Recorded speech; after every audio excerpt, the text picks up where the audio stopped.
The late 1920s were times of great musical experimentation for the newly emergent USSR. Party officials were still struggling to censor and mold more definitive arts and sciences to the ideals of communism, while music survived largely untouched. Let's take a look as we survey this final installment of early Soviet music history at Hughbass.com.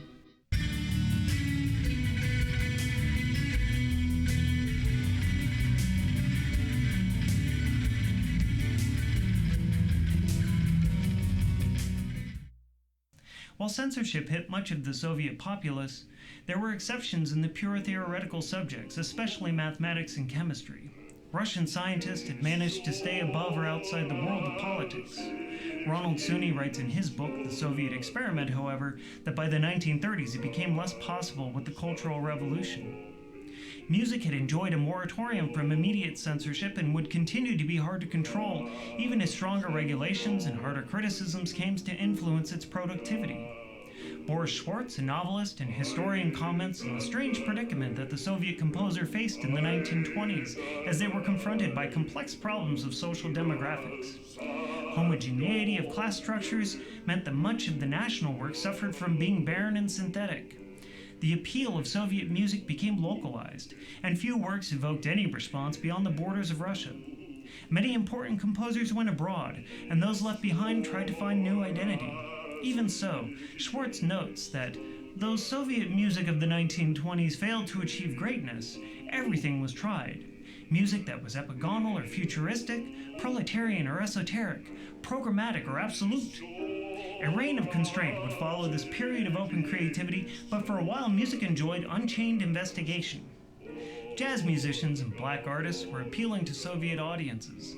The civil rights struggle in America and abroad found an empathetic partner in the working classes of the USSR. Soviet ideals aligned with the burdens of exploited labor and the oppression of the black population and were seen as welcome equals within their crowd. Several accounts from black artists who traveled and toured through Russia during the 1920s and even into the 1930s regaled their love for the treatment they received in Soviet cities. While touring through Moscow in 1926, Garvin Bushell would comment, "I wouldn't say I adhere much to Russia's politics, but Russia was the first country I had ever been where I was considered a human being, a person like anybody else." Bushell also wrote about the discrimination he and his fellow musicians received and constantly battled in other European nations, but in Russia, they experienced equality.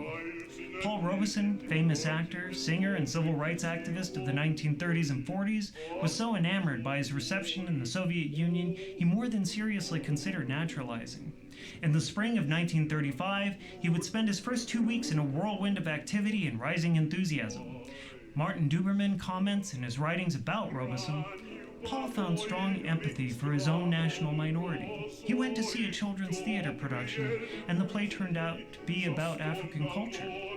At intermission, a little boy rushed up to Robeson, hugged him around the knees, and begged him to stay in the Soviet Union, saying, "You will be happy here with us."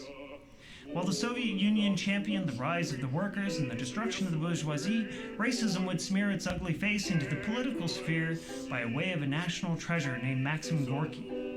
Gorky's fame and renown as a Russian author and scholar would make him a difficult figure to ignore for the state. In an effort to establish a cohesive control over literary and scientific views, Soviet party officials decided to rely on populist writings of national figures like Gorky. Frederick Starr notes that the decisive moment for the politicization of jazz came on April 18, 1928, with Maxim Gorky's Pravda review titled Music of the Gross. This essay would go on to define the Soviet jazz critic. Long after Gorky's death, this essay would be invoked any time the Soviet commentator wanted to use comparisons to the decadent West or settle scores with jazz on the whole. Gorky's pull was in large part due to his fame as the first Russian author to outsell Tolstoy. His earthy style had been taken up as an exotic Western literary circles and considered a typecast proletarian form for the world of czars.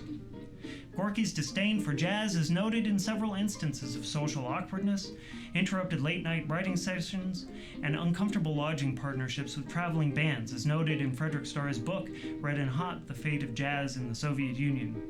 One interesting twist is that Lunacharsky, who had previously praised and appreciated jazz, would change his tune in light of Gorky's criticisms. He was one of the first party officials of the Soviet state to take a stance against jazz as a proletarian music. The heart of both Gorky and Lunacharsky's arguments was that jazz and the way of life associated with it was totally bourgeoisie. Starr writes, Marx had argued that Christianity was the opiate of the masses. Jazz and the foxtrot were now the dominant religion, manipulated by the new capitalist masters in order to secure and extend their dominion. Much that follows for early Soviet music would be marred by constant criticisms, shifting styles and tastes, in a chase to capture state approval paralleled with public sensibilities, and a horrific crackdown on artistic expression in all walks of life. Joseph Stalin would enact 5-year plans that would specifically address the arts and sciences, imprisoning and terrifying all that were seen as traitors to the working class. While music would escape most of these state censures in the first plan, by 1935 there was a fully entrenched feeling of confusion for what music was appropriate, appealing, and sanctioned by party officials. Early Soviet music of the 1920s is an incredible roller coaster of free expression, followed by a terrifying grip of confused regulations.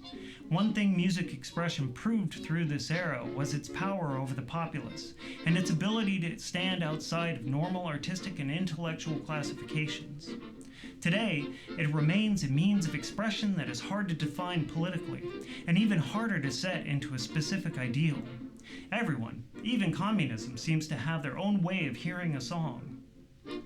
The saga of Soviet music would continue on, but my own explorations into its early beginnings and the fascinating freedom it experienced during its genesis into identity ends here. Join me next week as we explore an exciting new chapter of music history at Hughbass.com. Thanks for watching, and enjoy this listening example of Paul Robeson singing about Joe Hill, famous worker of the world and early labor union leader in America. As big as life, smiling with his eyes, says Joe, what they can never kill, went on to organize, went on to organize. From San Diego up to Maine, in every mine and mill, where workers strike and organize, it's there.